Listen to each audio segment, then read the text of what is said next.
ఆంధ్రప్రదేశ్లో ఆలయాలకి మంచి రోజులు వచ్చాయి.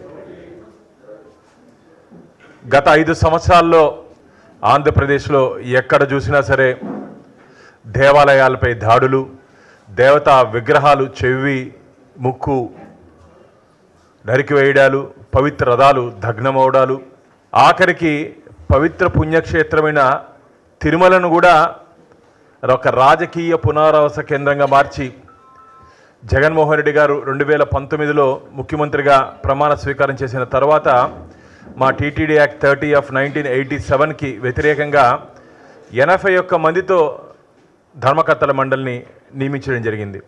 దాని మీద మా పార్టీ అనుమతితో నేను రాష్ట్ర హైకోర్టు అత్యున్నత న్యాయస్థానానికి వెళ్ళడం జరిగింది. 52 మందిని అబెయిన్స్లో పెట్టడం జరిగింది.